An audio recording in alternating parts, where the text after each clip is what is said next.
de la palabra al verso. Bienvenidos, bienvenidas a una nueva edición, nuevo programa de este programa de radio que la Asociación de Escritoras y Escritores Palabra y Verso realiza y produce para todos ustedes a través de las ondas de Radio Galdar.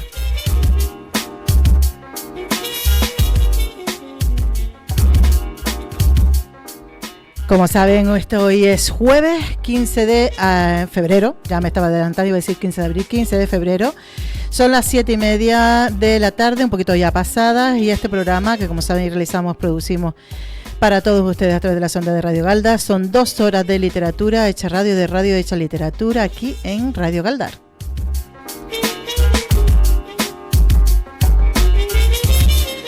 En primer lugar, le quiero agradecer a todos por estar y a todas por estar ahí siguiéndonos. Yo no sé si nos están siguiendo a través también del Facebook de Radio Galdar.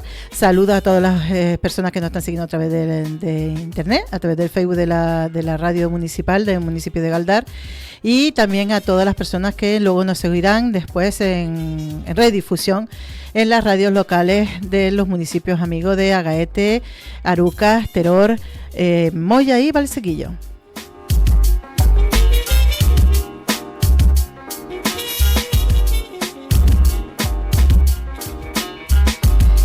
En el programa de hoy, primero va a saludar a todas las personas que nos están escuchando, como digo, pero también a todas las personas que con los que vamos a estar aquí hoy en el radio, en el estudio, los compañeras y los compañeros de Palabra y Verso de la Asociación de Escritoras y Escritores, que bueno, que acabamos de salir de una actividad que ha sido muy divertida con motivo del carnaval, por eso me ven con esta corbata también que celebramos hoy, y con la camiseta de Palabra y Verso, porque hemos realizado una actividad, venimos de realizar una actividad en el Club de Lectura, del Club de Mayores del municipio de Galdar, por invitación del concejal de Bienestar Animal, Juventud y Club de Mayores, Antonio María Benítez, que nos invitó muy amablemente pues, a celebrar una lectura allí de las carnestolendas literarias en la que hemos participado, y bueno, nos hemos pasado un ratito muy agradable, y bueno, ya hemos aprovechado para venir parte de las personas miembros de la asociación que han querido acercarse pues a estos estudios de la radio, pues aquí habla de literatura, de libros, de todas estas cosas que nos unen y nos suman en este colectivo literario.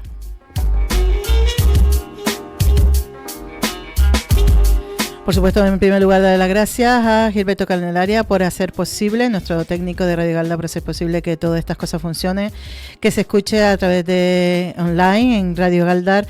En galdar.es/radio, y también a través del Facebook, y por supuesto a través de nuestro podcast, el podcast en el programa iVoox, que se pueden descargar de forma gratuita y escucharlo pues en cualquier momento, cuando más le apetezca, pues oye, haciendo la comida, fregando el piso, yendo a trabajar en el coche, pues oye, pues ahí lo tienen el programa, se lo pueden bajar y suscribirse a nuestro podcast y escucharlo pues cuando más le apetezca.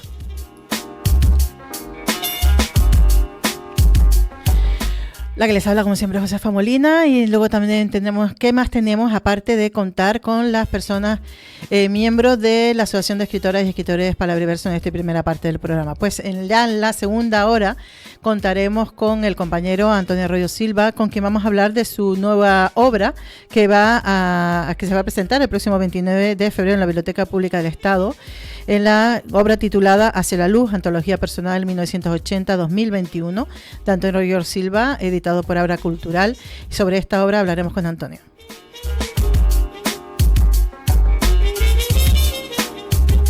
En su sección de Momentos Cualitales, el compañero Roberto Iglesias nos entrará en la música clásica en la etapa del romanticismo.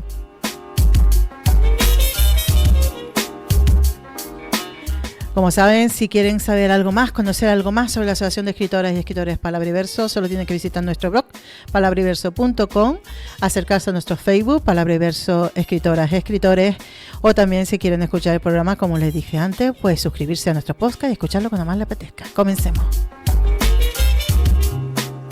My funny Valentine,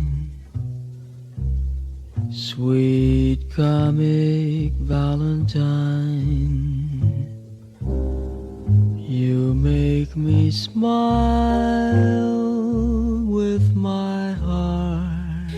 No me digan que no se dejan seducir por esta voz suave, melancólica, sedosa, de un cantante, músico y trompetista de jazz, experto en lo que se llamaba el cool jazz de los años 50. Me estoy refiriendo a Chet Baker.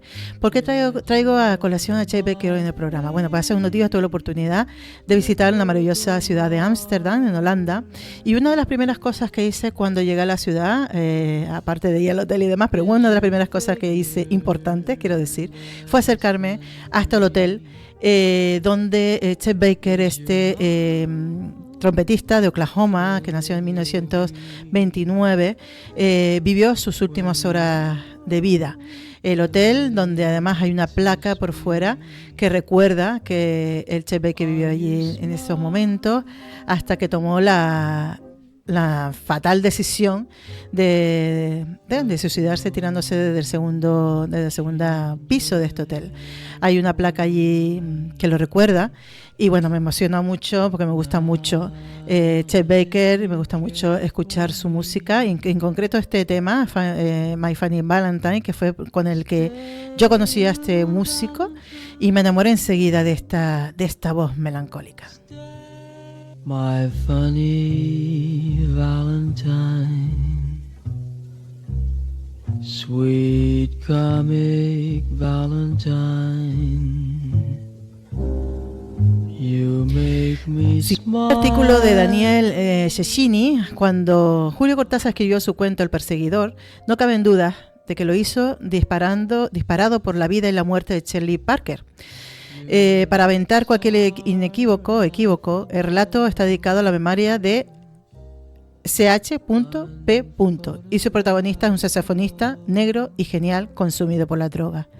El perseguidor fue publicado en 1959, 4 años después de que Johnny Carter, en el relato, muriera de una neumonía asociada con una perforación intestinal que no le dejaron salida a un cuerpo que ya no daba más para la adicción.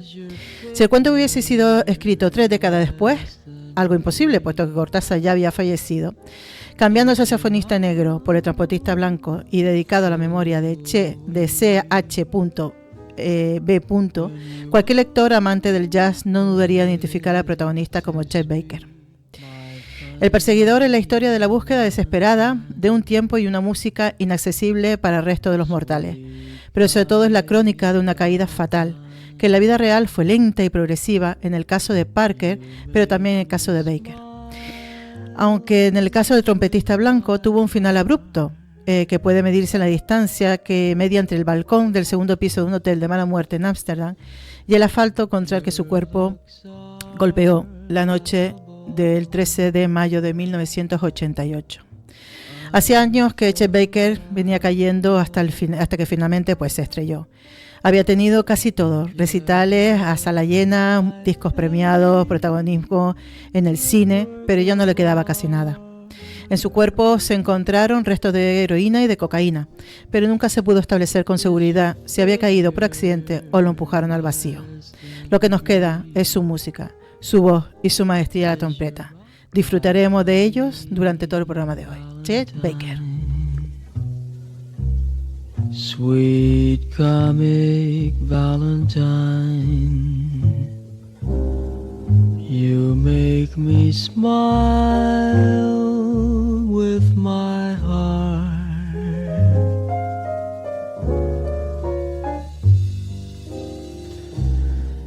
Your looks are laughable,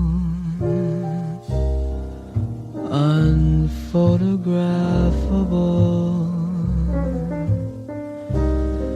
yet you're my favorite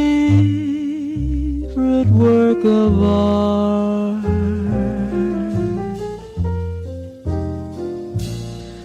Is your figure less than Greek? Is your mouth a little weak when you open it to speak? Are you smart?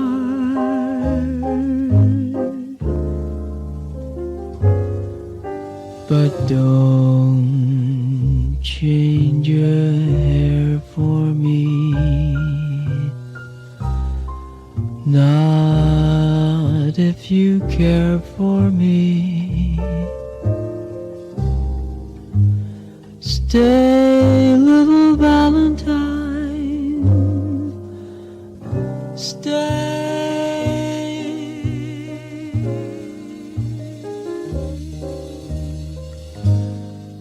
Each day is Valentine's Day.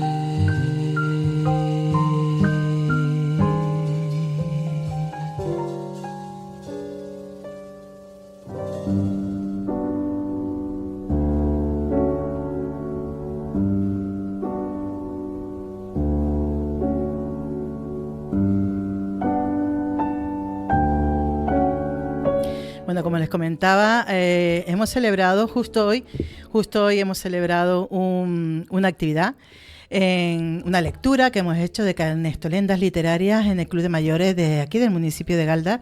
Y bueno, he invitado a mis compañeras y en este caso compañeras y compañeros a asistir a la radio para hablar un poco de ello, porque oye, siempre estamos hablando de la Asociación de Escritoras y Escritores Palabra y Verso. Y oye, que no nos conocemos, no terminamos de que ustedes, de presentarles a estas compañeras y a estos compañeros, algo más de 30 que somos en la actualidad. Esta asociación que lleva funcionando en el municipio de Galda de 2015. Dentro de poco hacemos, hola Loli, dentro de poco hacemos una década funcionando y compartiendo nuestros relatos y nuestros textos. Oye, que el próximo año ya tendremos que hacer una actividad, un fiestón. Pónganse los cascos para que puedan escuchar. Aquí tenemos en los estudios, acompañándonos en esta primera parte del programa, a Loli Pérez. Hola Loli, buenas tardes. Hola, buenas tardes, Pepa.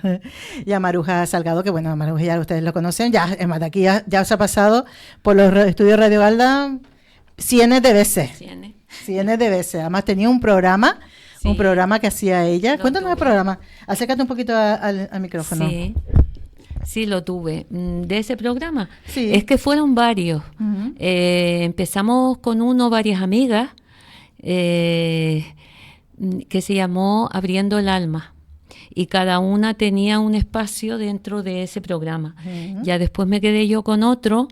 Y ese otro también fue cambiando. Ese otro era sobre literatura. Y recuerdo géneros literarios, la mujer, mujeres, no solo literatas, sino mujeres que habían hecho algo importante. Uh-huh. Y luego también sobre literatura canaria, y el último se llamaba La Parrafiada y era sobre el habla canaria. Qué interesante, sobre todo eso, qué interesante. Sí. ¿Saben ustedes que Maruja es una mujer que en su obra literaria reivindica mucho el uso del lenguaje, de cómo hablamos, ¿no? De nuestro dialecto y nuestra forma de hablar? Loli, mil gracias por estar aquí. Loli viene desde Telde, ¿no? Ella vive en Telde y ha llegado un poco tarde a la actividad de hoy, pero no pasa nada porque ahí está, mira, ha llegado tiempo de venirse a la radio y estar con nosotros compartiendo un ratito. Pues una desilusión porque leí mal la verdad es que me hice la idea de que, como generalmente nos encontramos sobre las 7, yo me metí eso en el coco y no miré más. Y al final, cuando llegué a la puerta, saludé a los compañeros, digo, bueno, estoy a tiempo. Y me dicen, no, que nos vamos. Que hemos terminado. Compañero Isaac, que preparó.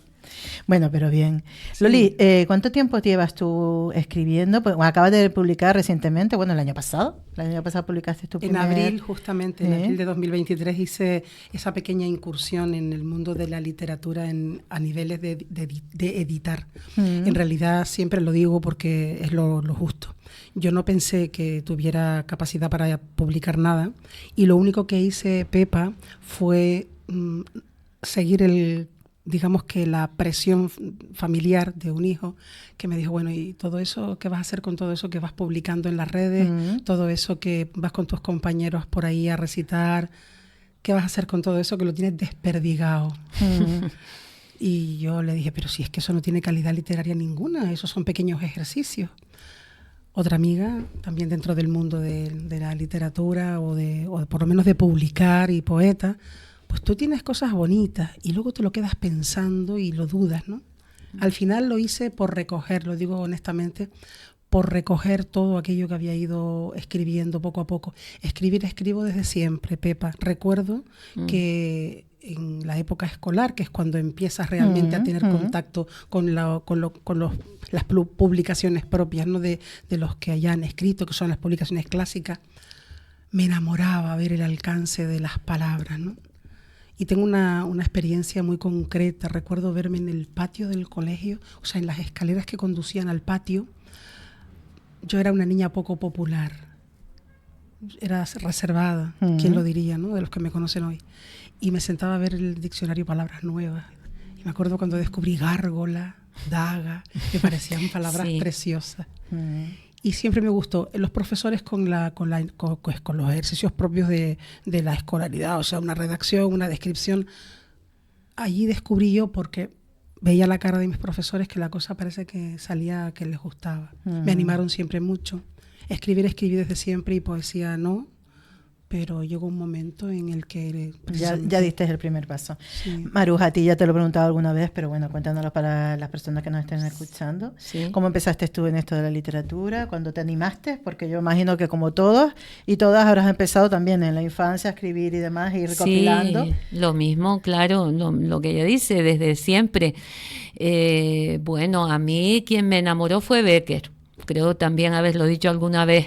Becker ya fue para mí el yo lanzarme a escribir poesía. ¿Te acuerdas de Genoveva de Brabante? De lo más cursi, de lo más tal, en fin. Y luego ya de mayor, casada y con mis hijas, escribía cosas, escribía poemas, pero los escondía, escondidos literalmente, no se los leía a nadie. Y luego relatos y tal, sí, desde siempre. Y ya cuando me jubilé y tuve más tiempo, pues ya empecé un poco a darle forma, a escribir, pero sin pensar nunca en publicar. A mí lo que me motivó a publicar fue el tema de mi primer libro, que Haz algo por mí, que era la historia de los represaliados de Galdar, y entonces como yo quería que aquello se supiera, ¿sabe? Y eran testimonios de personas muy cercanas a los que fueron represaliados, pues eran verdad, no era algo que yo me había inventado. Entonces eso fue lo que dije, esto tiene que saberse. Y ahí me atreví y ahí empecé caído, y luego, claro, bueno, y han corriendo. Caído uno detrás de otro. Uno detrás de otro. Yo me acuerdo una vez que te pregunté, pero Maruja, ¿tú los tenías todos escritos y ya estaban ahí esperando? ¿O cómo fue la cosa? Yo tenía escrito, por ejemplo, el tercero que salió desde muchísimo antes del primero. No todo, pero muchos de aquellos relatos, ¿sabes? Sí. No sé por qué después se fueron unos echando la pata delante a otros, pero sí, escribir porque es satisfactorio, eso es lo primero, ¿no? Eso la sabemos todas las que escribimos, el inmenso placer que sientes en el momento que estás escribiendo. Y luego el olvidarte de que te van a juzgar, olvidarte de eso, pero sí tener en cuenta de ser respetuosa con quien te va a escuchar. Y no, ¿sabes? Que me refiero a que las cosas hay que corregirlas y volverlas a corregir antes de atreverte a lanzarlas, ¿no? Primero soltarlo, pero luego ser respetuosa y decir, bueno, pues hay que hacerlo bien. Loli, ¿tú sentiste miedo la primera vez la vez que publicaste este libro, ahora que lo tienes tan reciente? Cuando decidí hacerlo, recuerdo que eché mano del amigo, como suele pasar cuando no somos personas metidas muy con muchas amistades y así. Eché mano al amigo y le dije, ¿tú crees que esto lo puedo publicar? Y le mandé, él conocía poco más o menos, y me dijo, sí, creo que sí. y le mandé un archivo en PDF, así, en Word, ¿no? En Word. En Word, sí. Y ahí correlativamente todos los que me parecieron dignos, que no. Y entonces él me dijo, sí, son publicables, Loli, me parece que deberías hacerlo. Y cuando le mandé el archivo y me devolvía las preguntas de un experto, me mandó, no sé si 20 o 30 preguntas, que es muy respetuoso. Además, Adolfo García lo tengo que nombrar, porque así como es tan extraño cuando escribe, porque ha ido complejizando su poesía, tuvo un tiempo primero en donde sí era más factible y yo he tenido acceso a eso, ¿no? Y entonces, muy respetuoso siempre. El libro ha salido tal cual yo en mi mente lo había ideado. No me cambió una coma en ese sentido. Y solo me hacía preguntas como quién, cuándo, cómo, dónde, portada, qué quieres aquí, qué quieres allá, qué letra, qué título. Todo me lo preguntó. Qué espaciado, todo, me preguntó todo. Y no solo me preguntó todo, que fui yo contestando en función de respuestas que yo iba mirando otro libro para poder reconocer un artista del asunto. Así, con esta letra, con la que tienes aquí, con esta, ¿qué tal? No, que no sea así. Eso sí, que se hacen... Cuando ya tenía todas las respuestas a mi amigo que me preguntaba, entonces dijo, ahora vamos a trabajar en serio. Ahora te voy a devolver el texto y vas a ir revisando. Yo me acuerdo que me cansé de revisar y aún así sé que hay 2 cositas que están mal. Una bueno, pero eso pasa siempre. Y cuando ya es terrible. Ese periodo fue tan largo, fueron 2-3 meses, un periodo largo y tedioso, en donde dudé de publicarlo. Ahí sí tuve una gran duda, porque dije, esto no es digno de ponerlo en manos de nadie. ¿Quién se va a entretener leyendo esto? La verdad es que hice una primera tirada de 150 libros y me quedan 3. Bueno, no está mal. De verdad, o sea, que bien. Mis amigos tienen el libro. Sí, claro. ¿Y tú, Maruja, tú, ya que tienes la experiencia, porque yo me imagino que también habrás sentido ese cierto pudor, ¿no?, al inicio, a pesar de que tenías una motivación muy clara, ¿no?, con ese trabajo, que además yo te he dicho varias veces que es un trabajo excelente y que yo creo que es necesario hacerlo circular por todos los centros, como tú lo llevaste, ¿no?, el Haz algo por mí. Sí. Pero después de esa primera lanzada, todo lo demás, ¿cómo te ha ido resultando? Pues mira, te voy a contar una anécdota que yo no sé si te la habré dicho alguna vez. Fue con el que tú me presentaste en el casino, el de Tiempo de Piedras y Lirio, porque ese es el libro más en el que yo más me descubro. Es como una especie de biografía sin... ¿Cómo es? La comida... No. Cuando la comida canaria la hacen de otra manera, deconstructurada. ¿Cómo es? Destructurada. Desestructurada. Sí, no es una biografía así, yo nací ahí, después esto. No. Sino a golpito. Al golpito. En algunos están escritos en primera persona, otros no. Otros son los personajes, incluso puede ser un mueble o es el mar o lo que sea, pero siempre estoy yo ahí. Es mi vida, mi infancia, mi adolescencia.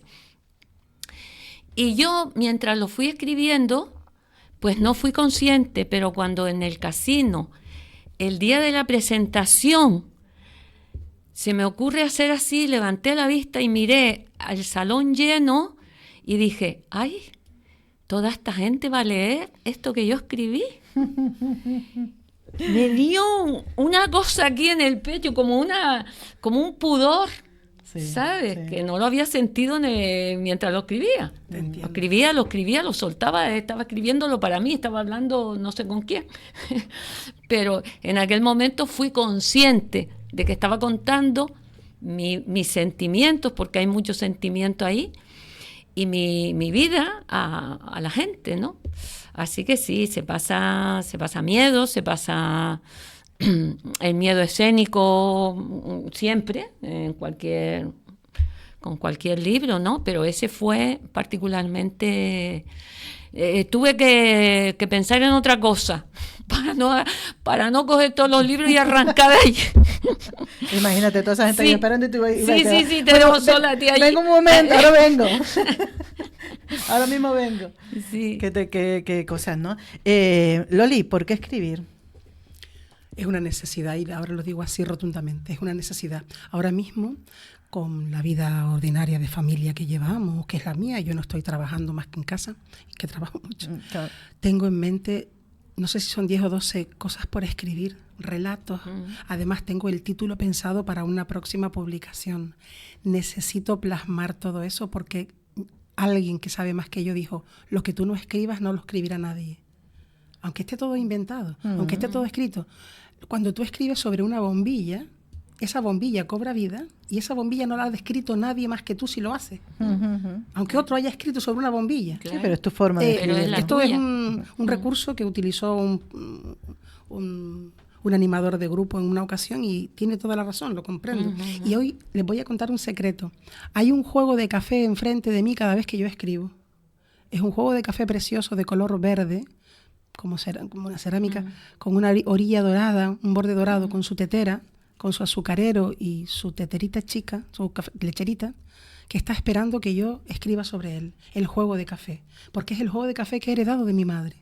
Con eso lo estoy diciendo todo. Hombre, Así ahí te va a quedar una cosa preciosa. Hay objetivos concretos que están ahí en la recámara esperando el momento.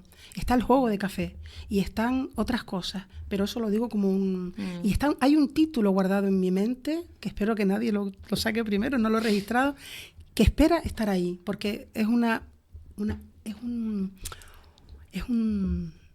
falta, un delito, una caída del escritor. Siempre tenemos en mente escribir una biografía, de alguna manera, aunque no lo digamos. No, de esta manera, cada vez que escribimos, volcamos mucho de nuestras cosas, ¿no? Sí. Si hacemos autoficción, mucho más todavía, ¿no? Pero incluso ficcionando, volcamos y ponemos ahí nuestro gusto, nuestra apetencia, nuestros sueños, nuestros recuerdos. O sea, forma parte de... Sí. Lo que escribimos forma parte de nosotros, no somos ajenos a todas ello, nuestras experiencias quedan plasmadas de alguna manera en los personajes. Claro. En las cosas. Claro. Una pregunta, como mujeres ambas que son amas de casa, madres de familia, ¿contamos con espacios propios para escribir en nuestras casas? Mira la cara de Loli. Rotundamente. Es que una vez escribiste algo al respecto y me pareció oportunísimo. Yo me enamoro cuando alguien me coge la idea, que la tengo yo, pero digo, no me enfado, digo, es maravilloso, alguien la sacó ya. Sí, no tenemos espacio. Hay ruido alrededor continuamente. No, tenemos mucho ruido. Yo sí tengo espacio. Dichosa. Pero sí, a ver, lo tengo mío, propio y solo mío desde hace poco. Porque me lié la manta a la cabeza y lo que era alcoba de dos de mis hijas, que estaba allí muerta de risa, todos los muebles, la alcoba y nadie se quedaba allí desde hace años, sino ocasionalmente, cuando se quedaba alguno de mis nietos y tal. Pues digo, no, fuera todos estos muebles, por mucha pena que me dé, tal, y voy a tener el mío. Porque hasta ese momento compartía con Paco el cuarto que había sido el cuarto de estudio de mis hijas. O sea que eso vino después. El cuarto de Paco y luego tu cuarto con Paco vino después de tus hijas. Siempre le damos prioridad a ella, siempre, claro. Sí, siempre ella prioridad, luego tal con él, hasta que yo dije, pero vamos a ver, ¿no? Yo quiero el mío y tal. Y a veces yo, por regla general, cuando estoy muy centrada, muy esto, cierro la puerta. Cierro la puerta porque... No hay cosa que más me moleste que me hablen cuando estoy escribiendo, porque ya en ese momento tienes justo la idea y te hablan y ya está, se te desconcentra aquello y ya no es lo mismo. En fin. Me han venido a la cabeza 1000 situaciones iguales. Claro, ¿no? Suele pasar. Una pregunta, cuando se escribe... Yo sé más o menos lo que van a decir, pero bueno, quiero que lo digan ustedes porque quiero que cuenten su experiencia personal. Ustedes cuando escriben algo, lo han dejado preparado, lo han guardado. Bueno, en tu caso, como es el primero, ya has dicho que ha habido un proceso de corrección y más corrección. Tú imagino, Maruja, que también te habrá pasado lo mismo, ¿no? Dejarlo guardado, dejarlo ir reposando y con el tiempo lo ves. E incluso les pasa que incluso lo reescriban otra vez sobre lo escrito. ¿O cómo hacen? A ver. Sí y no. Por ejemplo, en el de Tiempo de Piedras y Lirios, sí, tenía cosas allí guardadas y tal, que luego reescribí porque, claro, el tiempo pasa y ves las cosas, aprendes también a escribir mejor y tal. Y esto, pero hay otras cosas que no, que las escribo. Por ejemplo, el último libro mío, lo fui corrigiendo a medida que lo iba escribiendo. Y 1000 veces lo corregí, hasta lo que dijo Loli antes, ¿no? Hasta el punto de hartarte de él, o sea, de decir, esto, ¿sabes? Aburriste, saber si no tenía sentido. Pero no lo dejé pendiente allí, sino cuando se terminó, ya lo solté, ya lo publiqué. Sí. Yo hoy mismo, si has terminado, perdón. Sí. Yo hoy mismo he rescatado un texto para entregárselo a un compañero que quiere hacer una antología de relatos, y lo dice así: relatos extrasensoriales, de experiencias paranormales. El mío es un relato real, o sea, el relato que he dicho es real, absolutamente una experiencia extrasensorial que viví hace algún tiempo. Lo fui a rescatar porque lo había escrito, lo puse al día, o sea, lo saqué hoy por la mañana, me he dedicado a ello. Y ciertamente yo me siento dichosa, afortunada, de haber aprendido tanto con un montón de gente alrededor, y aquel pequeño relato que fue escrito de una forma a lo mejor muy primaria, lo reconstruí ligeramente, o sea, le di un retoquito, una frase aquí, una frase allá, una palabra que se repetía, y hoy lo he entregado a mi compañero, a Nauset, que quiere publicar. Hoy se lo he entregado ya, que me lo había pedido el chiquillo un montón de tiempo atrás. Y me sentí estupenda, porque dije además, qué bueno es que las cosas se queden allí, porque luego lo retomas y tú misma te das cuenta no solo de que podías mejorarlo, sino también a la misma vez estás poniendo en valor que tú también estás creciendo día a día en este mundo, aprendiendo de todos y con todos, ¿no? Es un montón de bonito, a mí me parece... Es estupendo cuando te das cuenta, eso, algo que tenías ahí, cuando te das cuenta de... Aunque lo hayas escrito ya, por ejemplo, lo que estamos escribiendo para Baltasar Espinosa. Vamos a ver, escribes un poema y ese día tú lo ves más o menos bien. Dentro de 2 días eres capaz de darte cuenta donde estaba algo que a ti no te terminaba de convencer, y eres capaz de encontrar la otra palabra que ya te deja mejor. O sea, es un placer, ¿no? Cuando eres capaz de ver, pues mira, ya cada vez me cuesta menos lo que vas aprendiendo. O sea, el irte dando cuenta que estás aprendiendo es un placer. Y desplegar los sinónimos. Y sí, el cada vez hacerlo con más soltura. Sí. Es importante la formación para escribir. Sí. Hoy hay que tener alma, hay que tener ganas, arte, pero hay que también tener técnica, hay que saber, hay que aprender cosas, indudablemente. Sí. Y aprender uno de otro, ¿sabes? Que no... Claro. Sí. Y no hay que tener ni vergüenza ni apuro en decir, en leer a los compañeros, las compañeras, o a cualquier escritor o escritora, y decir, oye, me gusta ese estilo, me gustaría llegar a eso, porque es mi ídolo, ¿no? Entre comillas, la forma que me gustaría escribir.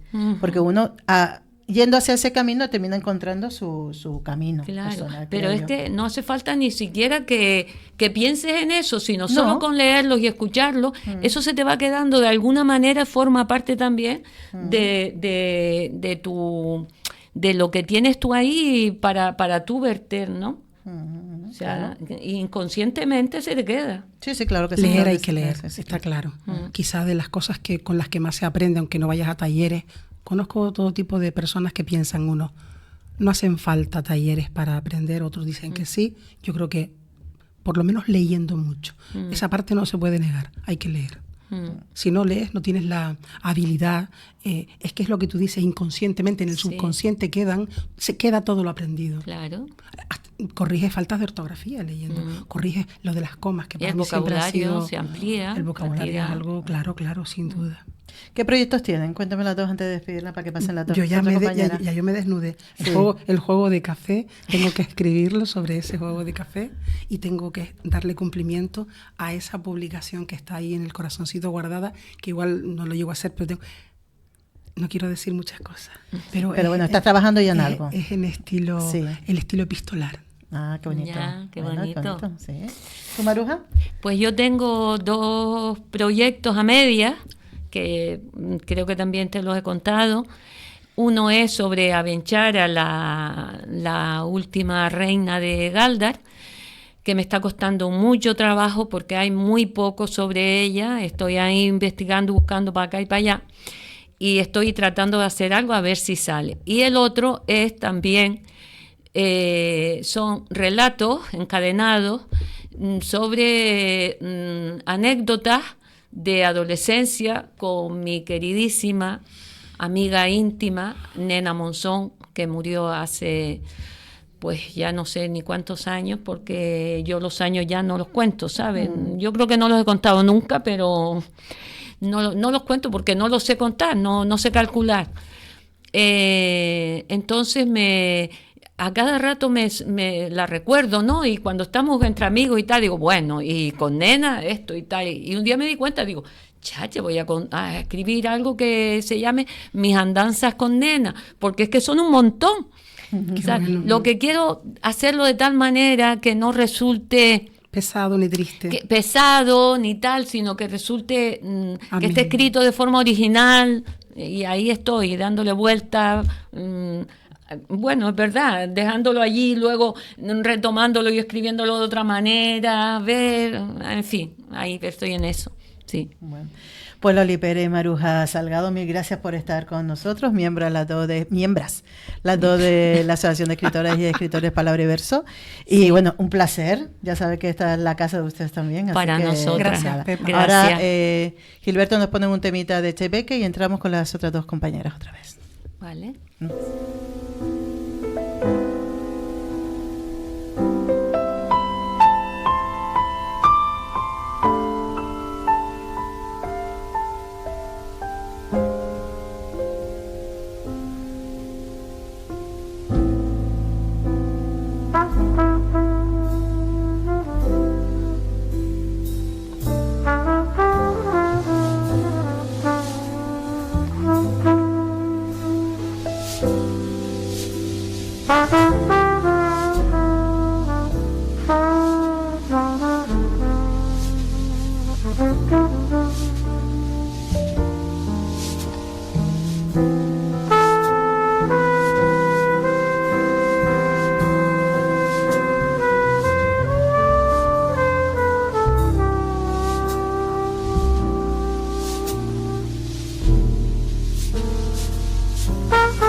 que es maravillosa la música de Chet Baker. Yo no sé si ustedes lo conocían, a Chet Baker, al trompetista que está sonando. Es que es tan suave, que da gusto. Crea ambiente, Gilberto, crea ambiente aquí para esta charla. Ahora tenemos en los estudios a Inma Flores y a Tere Ojeda. Tere, acércate un poco al micro para que podamos contarnos. Ellas también son miembros de la Asociación de Escritoras y Escritores Palabriverso. Bueno, y es un placer tenerlas aquí esta tarde-noche a las 2. El placer es nuestro. Bueno. Y sí, la verdad que con esta música es una maravilla. Yo la había escuchado, pero no sabía el autor. Me la voy a copiar para claro que sí. Todo lo bueno hay que copiarse. Eso está claro. Inma, Inma es una histórica ya también de Radio Galdar, porque Inma hace su propio programa. Fíjate qué curioso, porque antes teníamos a Maruja, que había hecho su programa también en Radio Galdar, e Inma que lo hace actualmente el programa de Radio Galdar. Cuéntanos un poco para los oyentes de La Palabra al Verso. Me invitaron hace muchos años Pedro Callicó, que después al final se ha estado dedicando a otras cosas y decía que ya no tenía tanto tiempo, me he ido quedando ahí. Y yo no sé cuántos años llevo, pero llevo ya más de 5 años seguro. Uh-huh. Y la historia con la radio comenzó cuando tenía 17, 18 años, con Miguel Magrans y Más Paloma. Lo tuve que dejar, como nos pasa a todas. De repente nos enamoramos, queremos comprarnos una casa, tenemos chiquillos y tal. Y de repente un día, pues el nido medio vacío. Y ahí empezamos a descubrir otra vez lo que somos nosotras o nosotros, lo que tenemos dentro, lo que nos apasiona, y por casualidad pues volví otra vez a la radio. Yo creo que la primera vez que tuve otra vez contacto con la radio fue cuando La Música es Magia con Toba, y luego ya he seguido pues en otras emisoras, con otra gente, y ya me he quedado aquí los viernes cada 15 días con Gilberto, que es una maravilla de técnicos y el compañero, y siempre pendiente de nosotros, y eso es parte del éxito de las ondas siempre. ¿Cómo se llama el programa y a qué horario lo tiene? ¿Cada 15 días? ¿Cómo se llama? El primero y el tercer viernes de cada mes, de 6 a 7, en Onda Poética de Radio Galdar. También se puede ver en la web, se puede descargar. Y nos escucha, a veces la gente lo descarga y lo va compartiendo ya descargado, no a través del enlace. Y pues lo mismo lo escuchan amistades en Argentina, como en Suecia, como lo están escuchando en Chile. Y la verdad es una suerte compartir con la gente, y sobre todo hoy en día que puedes hablar con alguien al otro lado del mundo, aunque sea por WhatsApp, y lo puedes compartir en las ondas, es una maravilla. ¿Qué es la literatura para ti, Tere? Primero, antes de eso, ¿cómo llegaste a la literatura, tú a escribir? Porque tú también empezaste relativamente hace poco, ¿no? Hace poco me di a conocer. A publicar. Cuando digo empezaste me refiero a publicar. A publicar. Yo me imagino que como todas y todos empezamos bastante antes, pero cuando damos ya el paso de la publicación, tú empezaste relativamente en el 2018, ¿puede ser tu primer? Yo creo que llevo 15 años ya. ¿Publicando? Sí. Entonces bastante más de lo que yo pensaba. Empecé la primera, yo creo que hace ya 15 años, que fue aprendiendo folía. Sí. Pues aprendí a amar la lectura y la escritura y todo eso a través del llanto y del odio. Porque soy zurda, disléxica, tengo disgrafía, faltas de ortografía. Y cuando yo estaba qué de cosa. Sí. Tienes un costurero estupendo. Sí. Y cuando yo estaba en Tenerife con 5 años, una maestra que era prima de mi padre, Isabel, me dijo, nunca la olvidaré, yo tenía 5 años, y me dijo, a ti te quito yo el ser zurda y te voy a quitar todo lo que tienes ahí. No se sabía lo que era disgrafía ni dislexia, pero sabía que tenía yo un problema. Y entonces yo iba a la casa, empezamos a leer teatro, chiquitita, a hacer, me acuerdo que me hacía teatro de ángeles, ella me ponía las alas, yo tenía que aprendérmelo, y yo me lo apliqué como un reto. Entonces yo con 7 años ya escribía cuentos. Uh-huh. Entonces a mis hermanos, por ejemplo, es muy curioso, pues yo tuve... a los 8 años, reuma, una infección de pulmón, y reposo. Y mi hermano, por desgracia, perdió un ojo, mi hermano Pepe. Por una flecha, un niño le tiró una flecha y perdió un ojo. Y entonces nos acostaron a los dos, porque teníamos que tener reposo absoluto en la cama de mis padres. Allí nos pasábamos los días los dos. Mi padre nos traía cuentos pero los cuentos se acababan enseguida. Y entonces yo le leía las viñetas, porque Pepe tenía los ojos vendados, y yo leía las viñetas y yo decía, esto se va a acabar enseguida. Y entonces yo me inventaba eso, y mi hermano Pepe se destapaba la cara un poco y me decía, eso te lo estás inventando. Y digo, pero que queda bien. Y entonces me acostumbré a escribir y a pensar y a inventar cuentos. Qué bonita historia. Además, perdona, Inma, antes de preguntarte a ti, además tú eras de las que representaban, hacían funciones de teatro entre todas las hermanas, ¿no? Sí, Pues, me acuerdo que una vez lo contaste esa anécdota. Sí, yo era Lola Flores. Ay, pena, penita, pena. Sí. Con lo cual es otra forma también Sí. Mi casa era la casa de Mujercita. Cuando yo leí la novela, que yo era muy, muy jovencita, porque mi padre nos influyó mucho en la lectura, yo decía, pero ¿qué diferencia hay entre Mujercitas y mi casa? Ninguna. Ninguna. ¿Tú, Inma, cómo llegaste un poco a la literatura? ¿Cómo fue tu inicio? Yo llegué y ya estaba ahí, ni me enteraba. No, bromas aparte. Siempre me gustó muchísimo leer. Yo recuerdo de niña, nos fuimos, yo le paso a mi hermana 3 años, y mi hermana aprendió a caminar o a estar de puntillas en Maspalomas. O sea, que tendría 1 año. Yo con 4 años ya había estado aquí en Gáldar en un colegio.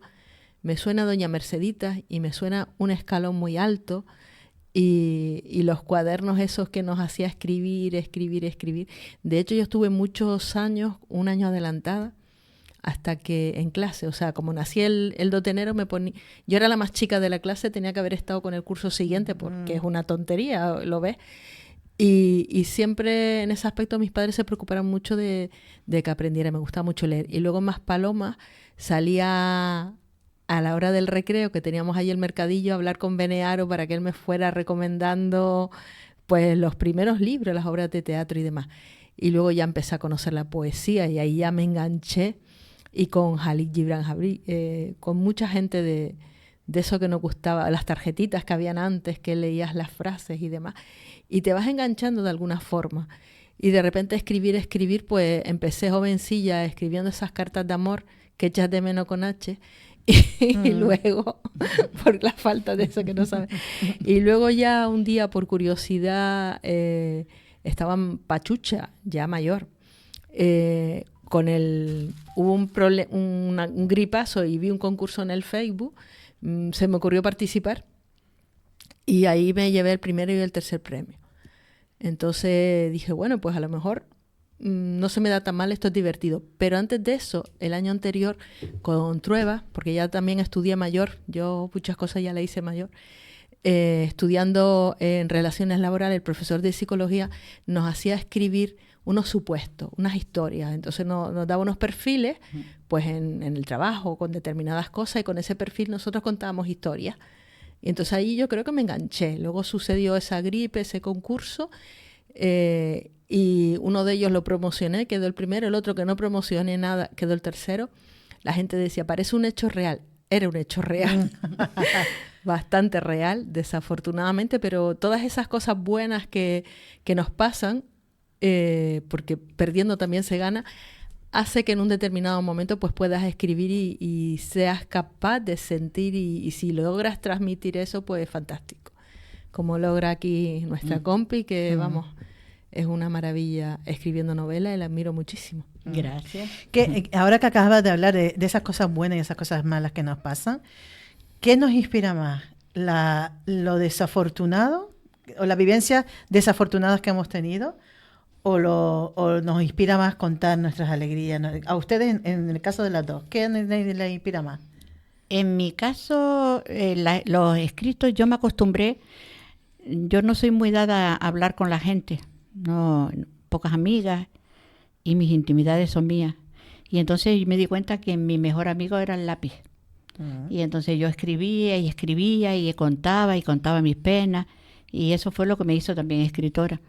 Y las alegrías se las cuento cualquiera, pero las penas son mías.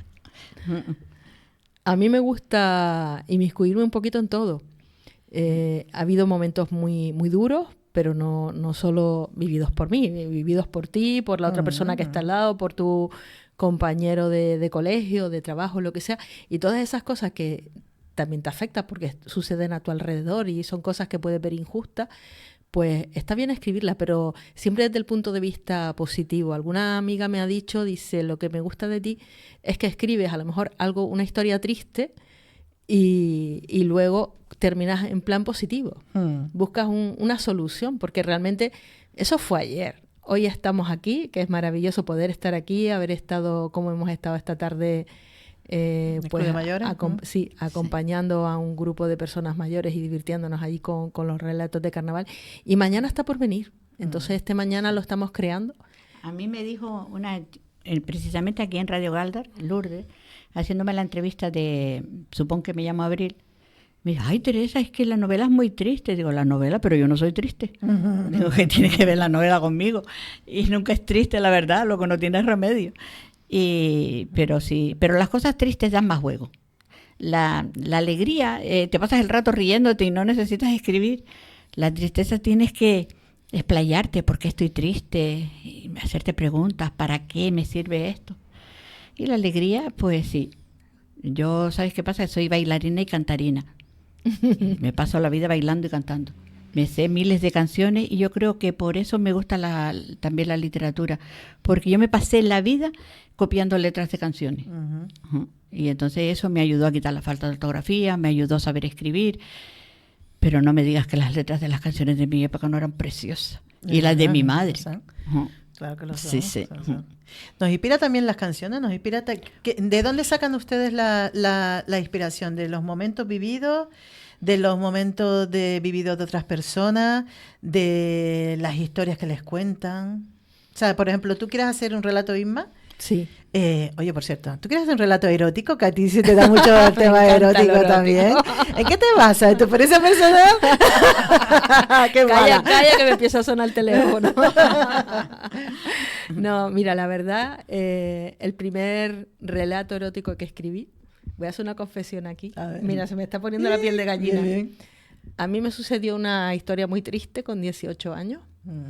Fue jodido, como nos pasa a muchas mujeres, sí, bueno. Y te las tienes que tal. Y entonces, haciendo un curso de hipnosis, Horacio Ruiz, que fue quien nos dio el curso, nos hablaba de Jung, que Jung que la mente no distingue la realidad de la ficción. Digo, anda, pues voy a hacer algo de broma. Algo de broma, salió un relato erótico y ya va más de 6.000 visitas. Entonces te quedas un poco así. Después hay quien me ha dicho, no se te ocurra escribir eso, que la gente te tal. O sea, tampoco me gustaba, no me gusta que me tachen en un sitio. Lo mismo me gusta escribir poesía, que me gusta escribir narrativa, que me gusta escribir cuento, que me gusta escribir relato erótico, y no sé lo que escribiré mañana. Pero yo creo que hay que divertirse escribiendo. Y hay que divertirse leyendo. Y si consigo divertirme yo y que otra persona se divierta, como yo me he estado divirtiendo con los poemas de Pepa muchísimo y con las novelas tuyas, pues yo creo que eso es lo que realmente nos interesa. Y a veces no sabes ni qué vas a escribir, simplemente te pones ahí y lo que vaya surgiendo en ese instante. Lo único sí, intentar acabarlo, no dejar las cosas a medias. Eso es una de las cosas que hago, porque a veces vas dejando a medias y luego no vuelves. O sea, estás en otro momento y ya no piensas igual, no estás igual, intento terminar las cosas. Pero con el último relato, que hemos hecho de carnaval, yo me estaba partiendo de risa mientras lo escribía, porque yo no sabía lo que iba a escribir después, no tenía una idea de cómo lo quería acabar y iba surgiendo así. Divertirnos. O sea que como se dice, eres, en este caso, en este relato en concreto, eres escritora de brújula, no, de brújula, ¿no? Que hacia dónde te lleva la brújula, Sí. no de mapa, no todo organizado, sino de brújula. Sí. ¿Y tú, Tere? Yo también soy de brújula. Los mapas me aterran. A mí me gusta vivir el momento. Lo que pasa es que sí tengo una cualidad, no sé dejar nada a media. Yo, ¿sabes? No puedo dejar nada a media. Si estoy haciendo password, hago password aunque reviente. Si estoy aprendiendo una canción, me la tengo que aprender. Si estoy escribiendo una novela, no puedo, es que nunca he dejado nada a media. No voy a dejar ni a mi matrimonio a media. Así que Eso está bien que lo escuche tu marido. Sí.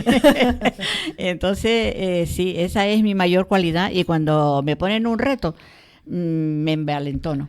Cuando aquella maestra me dijo a mí, Teresa, no sé si vas a saber escribir algún día. Y yo dije sí, y voy a ser una de las buenas. Ay. Y entonces lo he conseguido, ¿sabes? Me refiero yo que ya, por ejemplo, yo sigo leyendo despacio porque si hay 75 yo pongo 57 y me quedo más pancha con una lechuga.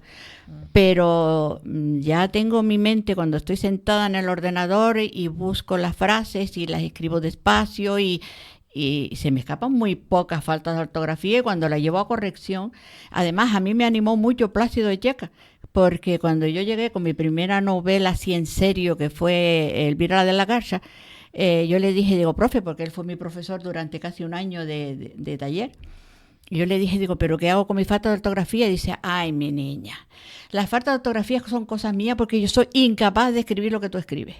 Dice, tú escribes y yo corrijo. Y entonces a mí eso me dio muchas alas, porque yo dije, vale, pues yo escribo y tú me corriges. Vale.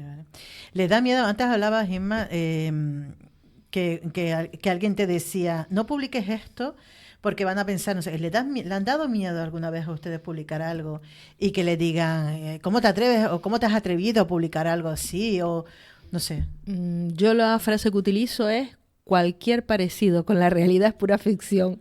Y luego será o no. En ese aspecto, porque pienso que a veces desnudarse a través de la literatura, desnudarse a través de la palabra, desnudarte en una conversación con una persona que luego le está dando, digamos, pues herramientas que te pueden dañar, es un poco complicado. Pero en este aspecto yo creo que vas mezclando ficción-realidad, cosas que te pasan a ti, cosas que le pasa a alguien, cosas que en un determinado momento pueden suceder o no. Y tú dices, bueno, es que es complicado, o sea, no tiene nadie que sabe lo que es verdad y lo que no. Simplemente disfrutar tú escribiendo, a la otra persona disfrutar leyendo, que algunos se puedan sentir de alguna forma identificados o con alguna historia que tiene cercana, y ya está. Yo creo que ahí deberíamos tener nuestra intimidad, como estábamos hablando antes, es nuestra intimidad y ya está. La hablamos con los amigos, como todo el mundo, o con nadie, o en la guagua con un desconocido que no vas a volver a ver. Pero a nivel literatura yo creo que ahí deberíamos tener ese secretito nosotros, que bueno. Yo me divierto mucho escribiendo, pero las dos últimas novelas, como son basadas en hechos reales, sí lo pasé mal. Porque qué pensará qué pensará lo otro, qué pensará mi familia. Me lo habías comentado eso. Sí, eso sí. Pero, por ejemplo, con las otras, Aprendiendo Folía, yo me lo pasé pipa, ¿sabes? Porque una, que no tenía ni idea de esto, fue mi primera novela, yo no tenía ni idea cómo escribía aquello. Y se los di a leer a mi hermana Pura y a mi cuñado Antonio, los dos ya fallecidos. Y me dijo, Teresa, ¿esto lo vas a publicar sí o sí? Y lo publiqué, pero aquello, yo me divertí. Yo no pensé nunca, porque yo escribo para mí, para yo pasarlo bien. Es como mi juego, para mí es un juego. Yo soy de muchos hobbies, ya te digo, bailo, camino, canto, siempre estamos cantando, siempre corales y todo. Y la escritura también es un juego más. Pero claro, cuando ya tú vas a mentar a alguien que tú sabes que es verdad, tienes que medir las palabras, cómo hacerlo. Y sí lo pasé mal, con mis dos últimas novelas lo pasé mal. Y no vuelvo a escribir de más nadie. Voy a escribir ficción lo que me da la gana. No me asuste. No, de más nadie, pero ya. escribiendo. Yo llevo tiempo recopilando información, que quiero hacer unos relatos, y la verdad que me he encontrado una realidad tan complicada que yo creo que no voy a ser capaz de escribir alguna de esas cosas. O si las escribo luego fuera de lo que podría ser una publicación para compartirlo con determinadas personas, porque me he encontrado con cosas súper extrañas, raras, e incluso podría atreverme a decir que hasta crueles. Siempre Pero se ha dicho... ¿Te refieres a cosas reales? ¿Te refieres a cosas reales? Sí, cosas reales y hasta de gente que nos pueda rodear. Pepa, que es periodista y se dedica al género negro también, que le encanta y lo hace de maravilla. Y me encanta matar gente. Yo digo... yo también disfruto, pero verdad, me paso muy bien. Pero no es ficción, sí. Pero no es cierta la frase que la realidad supera la ficción. Jung. Toda, siempre. Y siempre. Jung, que la mente no distingue realidad de ficción. En un determinado momento te molesta a alguien, te lo carga y al día siguiente le sonríe, buenos días, pero te lo cargaste ayer y te has quitado el estrés. Rico. Esto no viene al caso porque no soy yo soy la que entrevisto, no la entrevistada, pero bueno, en el libro, mi último libro, Gris Oscuro Tirando a Negro, hay dos relatos que están basados en hechos reales. Y les aseguro que la realidad de esos relatos es muchísimo peor que los relatos. Pues y son de los relatos precisamente que la gente me ha dicho, qué fuerte, ¿no? Qué fuerte. Y yo, si tuvieras que eso no es una pequeña parte de lo que realmente pasó. Lo que pasa es que ¿Y a lo sabes mejor qué? resulta más fuerte porque es real y la gente llega a identificar esa realidad, porque esas cosas se sienten. Hay una cuando estás energía. leyendo. Se Exacto, siente cuando yo estás te leo, leyendo. cuando yo te leo a ti, leo la realidad, ¿sabes? O lo haces tremendamente bien, que te envidio, No. o yo digo, esta se buscó información y esto es real, y entonces a mí se me ponen los pelos de punta, ¿sabes? Es una sensación, pero es verdad, es verdad. La maldad existe como existe la bondad. Y tanto, y tanto. Sí, Y, sí. y todas esas cosas hay que contarlas. Incluso me atrevo a decir que hay personas que con una gente son estupendas, maravillosas, y luego con otras son unos auténticos bichos. Yo recuerdo hace muchos años, alguien me dijo, oscuridad en casa, luz en la calle. Y yo no la entendí. Luego sí, luego ya cuando me di cuenta, digo, es fuerte, demasiado fuerte. Pero ese tipo de personas que delante de todo el mundo son estupendas, maravillosas, pero después te cogen en privado y te parten en cuatro y vamos, te trituran. Entonces, Cuando leímos en el club de lectura, que yo no lo había leído, él, de Mercedes Pinto. de Mercedes Pinto, él era luz en la calle y oscuridad, y entonces nadie la quería creer, y yo leía aquello y a mí se me horrorizaba, yo me horrorizaba, digo, Dios mío, qué cosa más fuerte, pero está ahí, está ahí. ¿Qué opinan de la cultura de la cancelación? Que este es un tema que siempre que estamos en el ámbito literario. La cultura de cancelación es, por ejemplo, Lolita, de Nabokov, que se dice que, bueno, que es un libro, y es así, que es una historia de una persona que se enamora de una niña y demás, ¿no? Y entonces, pues mantiene relaciones sexuales con ella y demás. Y hay gente que aboga por censurar ese tipo de novelas que corresponden a un momento histórico concreto de la sociedad, de la cultura europea. Y también hay personas que abogan, por ejemplo, por quitar los cuentos clásicos con los que hemos crecido todas, probablemente, ¿no? De Hansel y Gretel, porque la maldad de unos niños que son abandonados por sus padres, o de la Cenicienta, porque se reproduce, no sé, ¿qué opinan de eso? estamos haciendo gente de cristal, que ante un determinado golpe, como le ha pasado a mi móvil estos días, se estalla. Yo creo que todo ese tipo de cosas que suceden tienen que estar ahí, tienen que estar en la literatura. Lo que pasa es que tú a un bebé no le vas a dar garbanzos, y entonces determinadas cosas, para poderlas entender bien en su contexto, a lo mejor determinados libros, pues no se lo vas a dar a un adolescente, a un niño, a lo mejor ya lo lees un poco más mayor. No es cuestión de censurar, pero sí de saber a lo mejor en qué edad emocional, no física, porque hay gente que pueden tener 40 años y una mentalidad más joven, ¿no? Sí. Pero que yo creo que sí, que hay que leer, que hay que saber que las cosas existen, porque si no, ¿cómo te enfrentas a la vida? ¿Cómo te enfrentas a todo? Y a veces algunos palos mejor verlo en la literatura, ni siquiera en piel ajena. Si yo no hubiese leído Caperucita o Blancanieves, no hubiese entendido a la hora de crecer lo que querían decir los autores. Entonces a mí me sirvió mucho. Yo recuerdo, yo no sé qué edad tenía, yo me casé muy joven, pero en aquella época el sexo no se sabía nada en eso. Y yo me hice socia de, ¿cómo se llama?, que te llevaban los libros a las casas, como era Círculo de lectores. Círculo de lectores. Y yo me leí una novela que se llamaba No se lo digas a nadie. Y fue la primera novela de homosexuales que yo leí. Y entonces yo dije, qué fuerte está, pero me gustó la novela. Y después, mi hija Carolina ha sido una niña que es un poco rara en el sentido de que esa niña leyó toda la vida y lee de todo y sabe de todo. Y un día yo limpiando el cajón de la mesa de noche, de la habitación de Carolina, que Carolina tendría 9 años o 10 años, y yo vi que tenía esa novela allí escondida. Y yo dije, ay, la voy a decir, no sé qué, no sé qué. Después dije, no le voy a decir nada. Lo único que en conversaciones voy a ir haciéndole preguntas y voy a ver qué criterio y qué se está formando ella. Porque, Pepa, tenemos que aprender, como dice, yo no quiero niños de cristal. Entonces yo no voy a quemar ningún libro, nunca en la vida quemaría un libro. Lo que pasa es que saca conclusiones y aprende también de escuchar a los mayores, ¿sabes? Yo pienso que todo es lícito mientras tú tengas una razón para hacerlo y por qué lo haces. No, ¿sabes? Es el motivo. Hasta asesinar a alguien a veces es lícito. Bueno. Literariamente hablando, vamos a dejarlo claro. Bueno, para ir terminando y dar paso al compañero Antonio Arroyo, que le vamos a entrevistar luego después por la presentación el próximo día 29 de febrero de su nuevo libro. ¿Qué proyectos tienen las dos entre manos? Pues Carolina y yo queremos escribir un libro juntas. Anda, qué bonito. Sí, qué bonito, más chulo. A ver si nos sale de dos gemelas. Una es el yin y otra es el yang. No sabemos quién va a ser una y quién va a ser la otra. Entonces son dos gemelas idénticas y vamos a ver qué nos sale ahí. Hemos pensado tirar de las gemelas de la Casa Mora, que tú sabes que nacen dos gemelas. Y vamos a ver qué sale de ahí. Pero tengo intención y tengo ganas porque Carolina escribe muy bien. Escribe completamente distinto a mí. Yo creo en las hadas y ella cree en las brujas.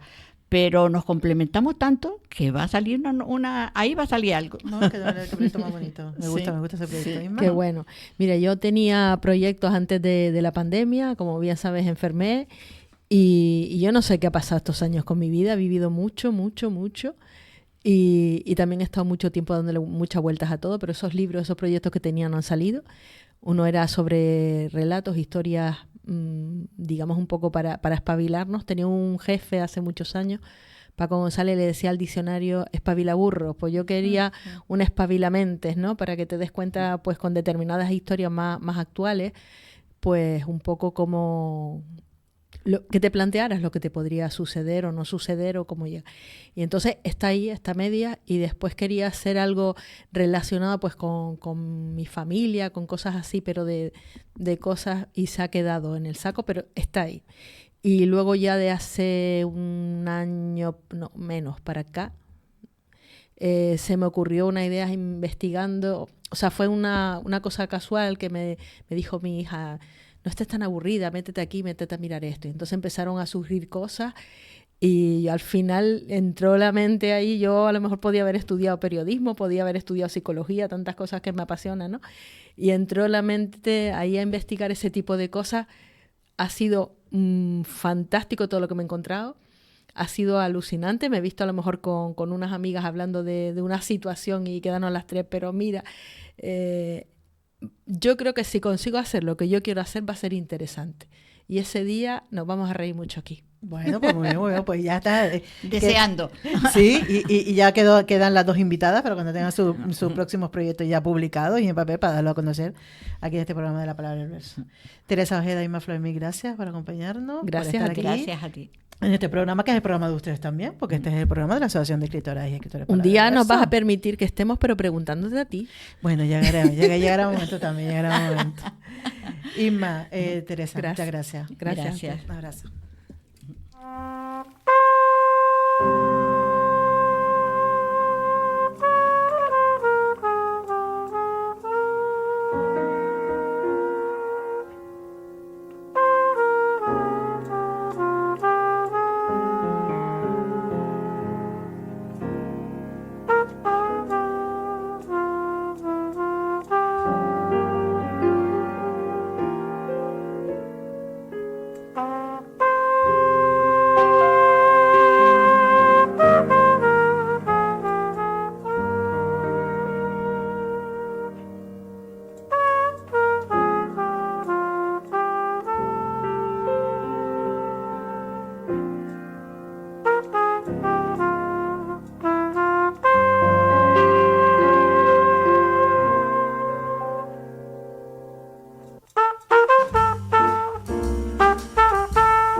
Fue casi por instinto, irse los girasoles al temblor. Fue casi radiante el gesto, cóncava la doblez del torso, sagrada ingenuidad por las hojas. No más, no fue más que morir. Ya. Antonio Arroyo Silva, buenas Qué bien noches. suena mi poema en tu boca.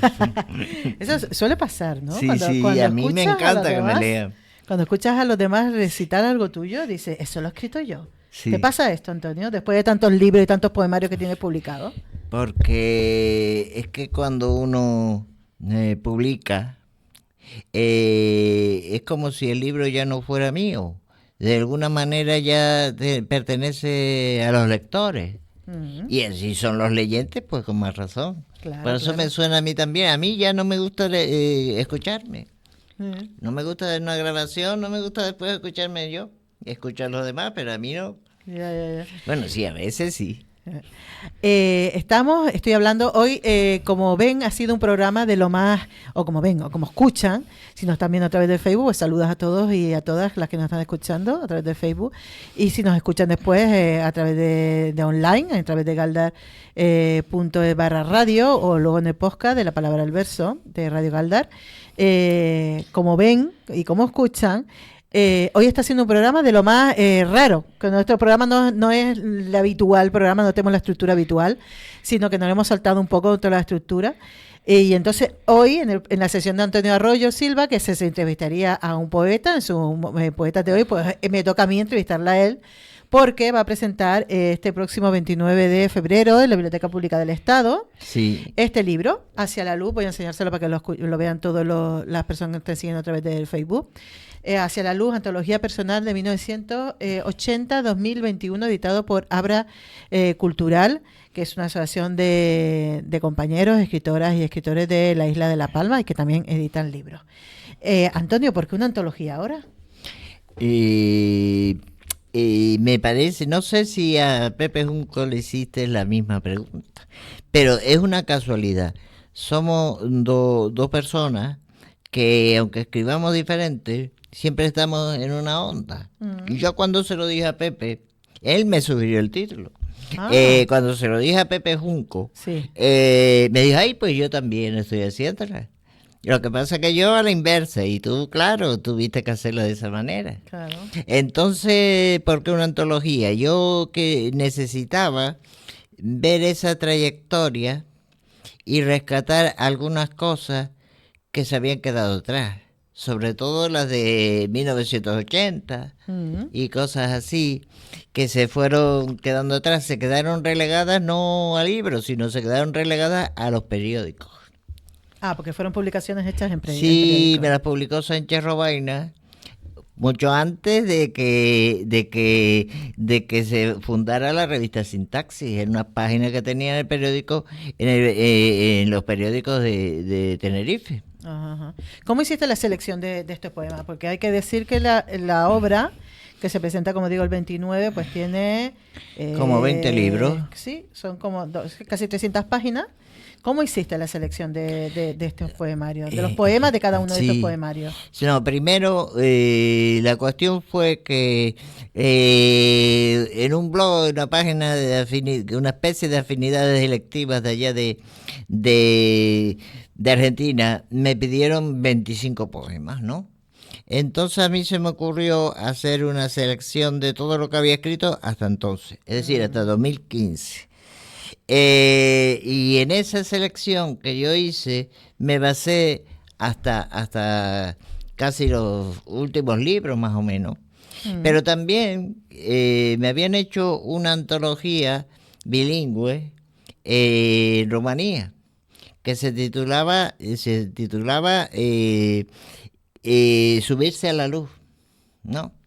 Entonces, y a partir de Subirse a la luz, yo bromeando con Pepe, me dijo, ay, ¿por qué pusiste Subirse a la luz? Al otro, ¿no? Dice, no, porque es que es un chiste mexicano y un chiste malo. Es decir, el típico loco que se va a tirar de un edificio, Sí. todos los focos, todo el mundo diciéndole que bajara, el loco interpreta que tiene que bajar por la luz, y entonces el loco baja las escaleras. Entonces yo digo ahí, en unas palabras mías, que la labor de la poesía es esa, subirse a la luz aunque te caigas. Y te caes, vuelves a subir, te caes, vuelves a subir, igual que Sísifo, es lo mismo. O sea, arriesgarse siempre, dar el paso a publicar. Sí. Después le fui añadiendo otros poemarios que había escrito posteriormente a 2015, y el último libro que hay aquí es el de Plegar Orillas, música de un arjé. Por eso ahí yo puse poemas, menos poemas, porque es un libro que todavía está por ahí. ¿Entiendes? Pero además tienes además tienes poemas inéditos, ¿no? Inéditos. De Es poemarios decir, inéditos. Sí, la primera parte, fíjate qué coincidencia, sin haberlo hablado previamente, Pepe también puso poemas inéditos. Esto de Captura del Silencio es un libro que yo tenía planificado cuando yo tenía 21 años, cuando estaba en las clases de Sánchez Robaina. Entonces, la mayoría de esos poemas me los publicó en Jornada Literaria, que era su página. Y claro, después yo terminé la carrera y eso, y decidí cambiar de estilo. A mí el estilo de Sánchez Robaina como que no me convencía. Entonces decidí cambiar de estilo y eso los dejé atrás. Pero después los rescaté. Ahora los rescaté para aquí. Y también había algunos poemarios chiquititos de 12 poemas, chiquititos, que funciona como poemario, pero para hacer una edición, por ejemplo el poemario Marzo, que son poemas encadenados, y algunos que habían salido en una antología, por ejemplo el de Berlín, en el Baladas de Lubán, también lo puse ahí. Y alguno que es posible que salga, que es Bahía de Borique, no, ese sí también lo puse, el de Química del Error. Es un libro que tienen ahí, a ver si sale, no lo sé. Acabas de decir que hay poemas de tu época, fíjate tú, que eras un pibe con 20 y tantos años que has rescatado y los has metido aquí en la antología. ¿Esos poemas quedaron tal cual o lo has, digamos, modificado o le has dado otra vuelta para adaptarla a tu edad tal? ¿Cómo que has hecho con eso? ¿Lo has trabajado o lo has dejado tal cual? Porque hay gente, te lo digo porque hay gente, hay escritores y poetas que dicen que una vez que escriben eso, así se queda. Porque es reflejan la edad y los sentimientos que tenías en ese momento, ¿no? De tu edad. No sé si a ti te ha pasado lo mismo. No, en general se han quedado igual. Claro, yo me di cuenta que cuando yo tenía 20 años no tengo los conocimientos que ahora tengo, ¿no? Claro.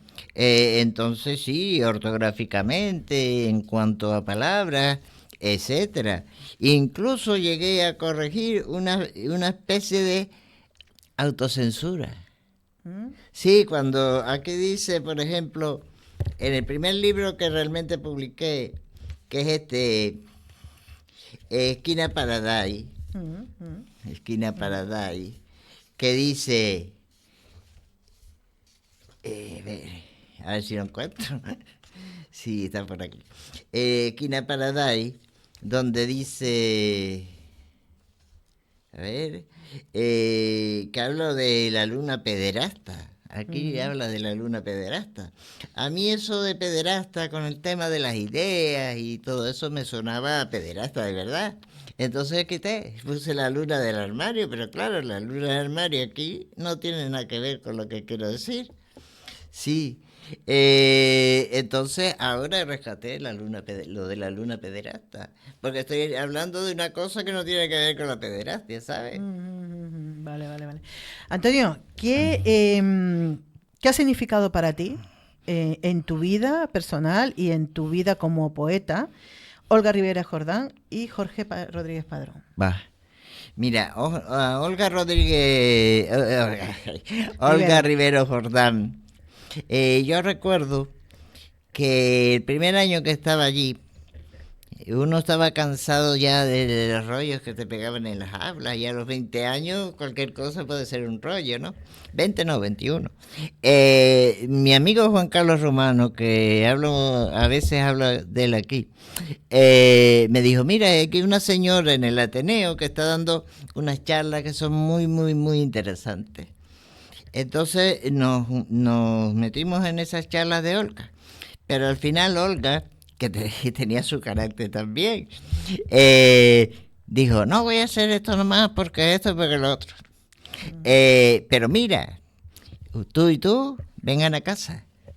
Y así íbamos casi 2 o 3 veces a la semana a su casa. Y allí nos abría sus archivos no, porque todo se escribía en folio. Nos prestaba los libros, nos decía, como esta poesía, este poema es buenísimo, este poema es más malo que el hambre, y cosas así. Y a su vez ella nos leía a nosotros. Aprendiste es decir, con Olga. En mi caso me enseñó a ver que hay una realidad, que la tenemos delante de las narices y que no la vemos, que somos ciegos. Y que la poesía, que no tiene los pies en la realidad, no funciona. Eso fue lo que aprendí de ella después de Jorge Rodríguez Padrón. Yo digo, si yo me oye, se enfada, pero yo digo que Jorge ha sido mi mentor, porque es que resulta que tiene que ver, yo esa historia la cuento aquí. Resulta que Nicolás Melini y un grupito en La Palma publicaban una revista azul. Entonces me llamaron al instituto, que estaba aquí en Guía, y me dijeron, Antonio, mándanos unos poemas para poner en la revista. Entonces yo le mandé un poemario entero, y ese poemario entero me lo publicaron en su revista. Y eso llegó a Jorge. Jorge me puso por los aires, ¿no? Por el cielo y el suelo y todo eso, ¿no? O el cielo o el suelo, a ver, las dos cosas no. O el cielo o el suelo, ¿por dónde te puse? Por el cielo. El cielo. Por el cielo, es una broma. El suelo si subo tanto me caigo y me... La caída será más dura. Eso. Y entonces siempre ha sido muy atento conmigo. Siempre yo le mando un libro, aunque ahora no está dedicado a asuntos literarios, siempre se lo lee. Y en eso otra característica que tenemos en común Pepe Junco y yo, es decir, la atención de Jorge Rodríguez Padrón. Qué bueno. Antonio, escribir el acto poético, ¿cómo surge en ti? Es decir, ¿qué te inspira, qué te motiva a escribir, no sé, un hecho, una canción, un olor? ¿Qué es lo que te motiva? ¿O una indignación con algo? Muy buena pregunta. Yo lo que no me lleva a escribir son las ideas, ¿no? Los instantes, los olores, los sabores, es decir, cosas que yo experimentado de alguna manera, aunque en el poema no parezca que sea mío, porque lo que hago yo es ponerme a un lado. Ponerme a un lado. De hecho, yo escribo tarde. Cuando más cansado estoy, más escribo. Ajá. Porque en ese momento físicamente me puedo poner a un lado. Sí. Y entonces dejo que la poesía vaya fluyendo, pero no. Pero también controlada por mí, por supuesto. ¿Para qué sirve la poesía? ¿Para qué? ¿Sirve la poesía en ti? ¿Para qué te sirve la poesía? La poesía no sirve para nada, menos mal. Es decir, gracias a eso, como, es decir, servir en el sentido de ser útil a un sistema ultracapitalista, etcétera. La poesía no, me refiero para ti. ¿Qué te sirve para ti? ¿Qué Bueno. te sirve? No en el sentido de utilidad. Para mí, ya eso lo dice. Con el tiempo, la poesía es como la poesía y la vida para mí son lo mismo. Y en este caso mi poesía y mi vida son lo mismo. Dice Jorge precisamente que hablando del ritmo, etcétera, es decir, lo material, que el ritmo coincide con la respiración. Jorge, la palabra alma, una vez me dijo que por lo menos en España nos hemos olvidado de la cultura helenística, ¿no? Griega, porque la palabra alma se ha cristianizado. Sí. Es decir, se ha hecho parcial. Sí. Y entonces alma se refería al neuma, es decir, al aire, a la respiración. Y esa respiración está aquí, en el poema que escribimos. Es decir, si tú escribes de la manera que escribes, por lo menos en el último libro tuyo, es porque tú respiras de esa manera. Si respiras, no solo me refiero a que no oficiarte. También eso lo relaciona con la asfixia. El poema que te asfixia, es decir, estás leyendo y te cansa, te aburre, porque hay ciertas cosas que entorpecen, etcétera. ¿Qué tiene que tener el poema para que tú pienses o para que tú valores que eso está bien escrito, que es un buen poema? Sí. Vamos a ver, tú eres periodista y tú habrás estudiado, igual que yo, tú habrás estudiado la textualidad, ¿no? Sabes que todo texto, para que sea tal, tiene que tener una coherencia, una cohesión, una adecuación. Está claro que la adecuación son distintas en el periodismo, tú lo sabes porque también practicas otro género, son diferentes, ¿no? Es decir, un poema tiene que tener una estructura, ¿entiendes? Y a su vez creo que también un libro de poemas también tiene que tener una estructura. Porque no puede ser un conjunto, igual que el libro tuyo de cuentos, no es un conjunto de cuentos, es un libro de cuentos.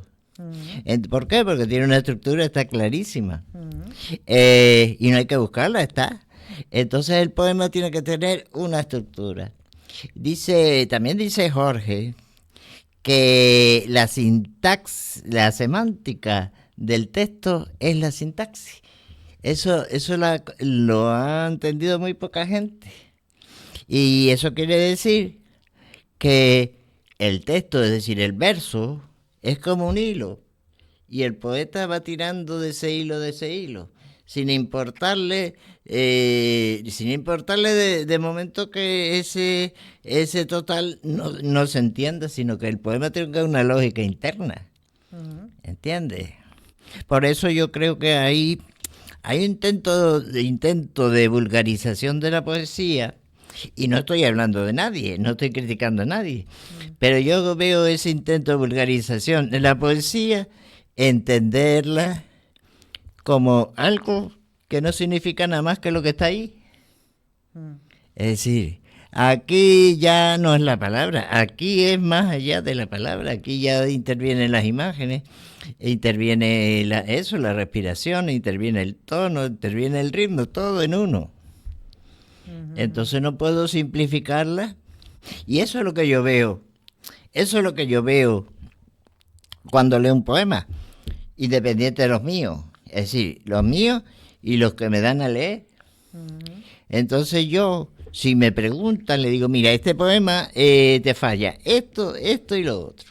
Este poema te falla el léxico. En este poema te falla el ritmo. Ten cuidado, haz esto, haz lo otro.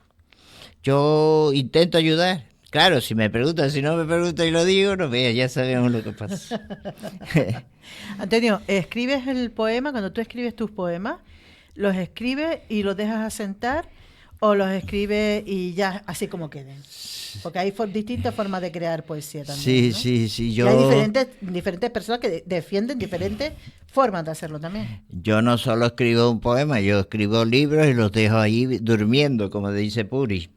Porque Puri también hace eso. Y los dejo ahí durmiendo. Algunos yo tengo como 10 durmiendo. Entonces al final veo, los recojo y veo que algunos se han quedado muy atrás y que ya no me sirve. Entonces, me quedo tan fresco.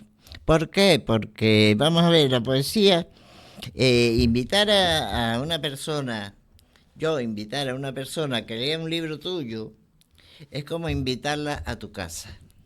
Tú tienes invitados en tu casa y, yo qué sé, la casa la deja lo más hermosa posible, tener todas las cosas para atenderlo bien. Pues lo mismo me parece a mí un libro, y en este caso un libro de poesía, ¿sabes? Qué bonita el símil, ¿no? Sí, metáfora sí. que he utilizado. Antonio, me gustaría, bueno, primero que decirle que tiene este libro que se presenta el día 29 de febrero con respecto a otros libros tuyos de poesía. ¿Qué va a encontrar el lector, la persona que se acerque a la lectura? Vamos a ver, este libro es un libro de libros, ya te dije. No es exactamente una antología, es una antología personal, que no es lo mismo. Es decir, es como si yo hubiese escrito, imagínate, 20 libros, sacar poemas de 20 libros para hacer otro libro, las probabilidades es que puedo hacer 40 antologías, ¿no? O por lo menos, o 30.